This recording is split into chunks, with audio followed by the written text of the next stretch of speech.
Hello friends, நான் உங்கள் சுதா சிங்கப்பூர்லேருந்து. எனக்கு எவ்ரிடே 5 மணிக்கெல்லாம் விடிஞ்சிடுங்க காத்தால. ஏன்னா பசங்களை ஸ்கூலுக்கு அனுப்பணும், இவருக்கு லன்ச் கட்டி அனுப்பணும். ஸோ இதெல்லாம் இருக்கிறதுனால நான் 5 மணிக்கே எழுந்திரிச்சிடுவேன். இதுதான் எங்கள் பெட்ரூம்லேருந்து வியூங்க.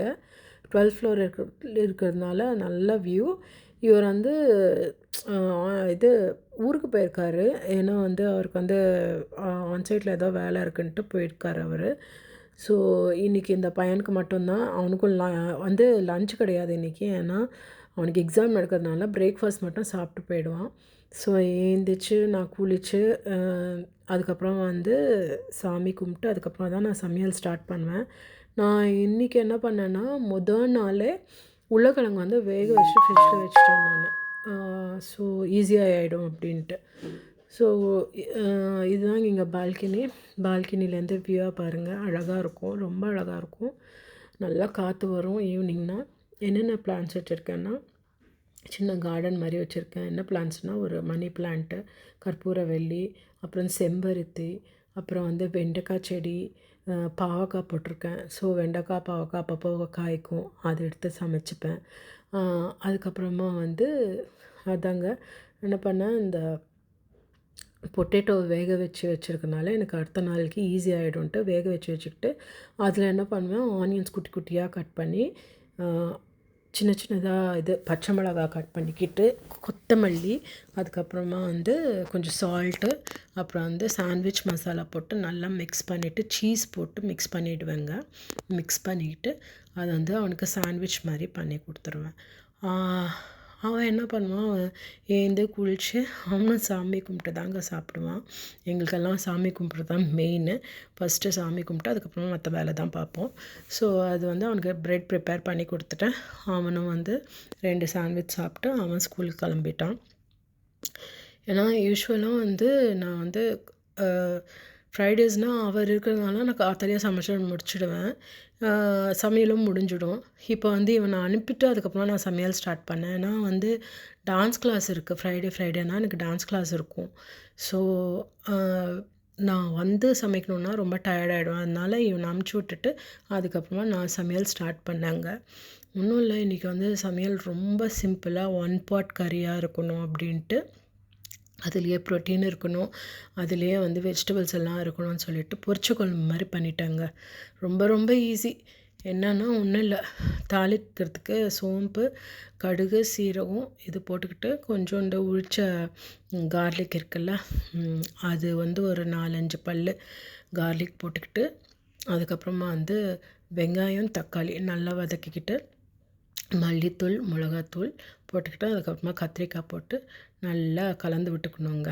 கலந்து விட்டு கொஞ்சம் தண்ணி விட்டு அதுக்கு கொஞ்சம் அந்த கத்திரிக்காய் கொஞ்சம் வேகிற வரையும் வச்சுக்கிட்டு, அதுக்கப்புறமா நான் வந்து கொண்டக்கடலை வேக வச்சுக்கிட்டேன்.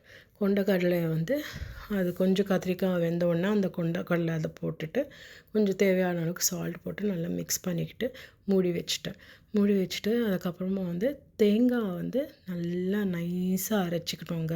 அரைச்சிக்கிட்டு லாஸ்ட்டில் அந்த தேங்காவை ஊற்றிக்கிட்டு கொஞ்சம் நேரம் கொதிக்க விட்டுட்டோன்னா, ஜஸ்ட் ஒரு 2 மினிட்ஸ் கொதிக்க வச்சிட்டோன்னா ஒரு 1 பாட் கறி சூப்பராக ரெடி ஆகிடும். அது ரைஸ்க்கும் நல்லாயிருக்கும், சப்பாத்திக்கு எல்லாமும் நல்லாயிருக்கும். ஸோ நான் என்ன ஐடியா பண்ணேன்னா, நைட்டுக்கு வந்து சப்பாத்தி பண்ணிக்கலாம், மத்தியானத்துக்கு லஞ்சுக்கு இதுவே போதுமானது அப்படின்ட்டு லஞ்சுக்கும் நைட்டு டின்னருக்கும் சேர்த்து நான் பண்ணிட்டேங்க. ஸோ லாஸ்ட்டில் வந்து அந்த மல்லித்தழையை போட்டு இறக்கி வச்சுக்கிட்டேன். இதுதாங்க. எல்லோரும் என்ன நினைப்பாங்க, சிங்கப்பூரில் இருந்தால் இவங்களுக்கு என்னடா ஜாலி அப்படின்னு நினச்சிப்பாங்கள்ல, அதெல்லாம் கிடையாது. எங்கே இருந்தாலும் நம்ம கஷ்டம் நம்ம பட வேண்டியது தான். எப்படி இருந்தாலும் நம்ம அப்படி பார்த்துக்கணும், அவ்வளோதான்.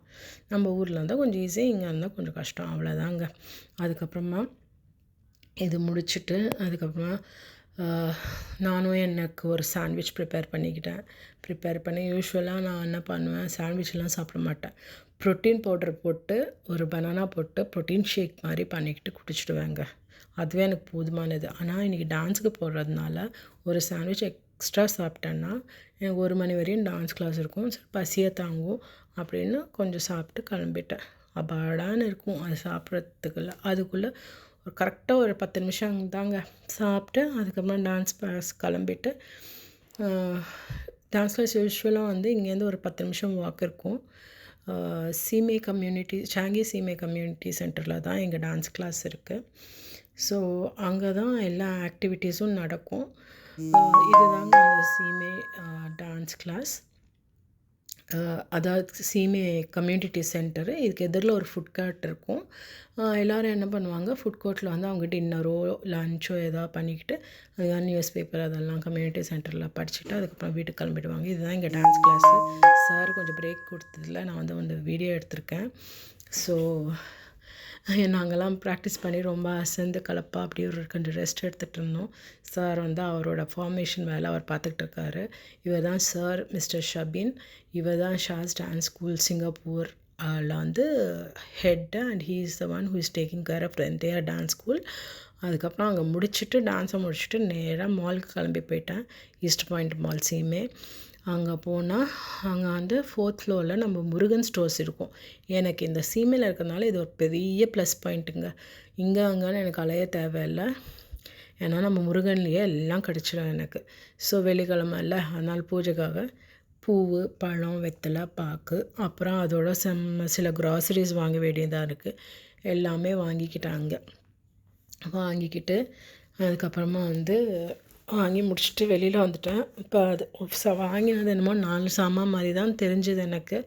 ஆனால் அதுக்கே காஸ்ட் வந்து பில்லு $135 ஆயிடுச்சு. அதாவது கிட்டத்தட்ட எவ்வளோ 7,000 ருபீஸ் நினைக்கிறேன். 7,000 ருபீஸ் ஆயிடுச்சுங்க.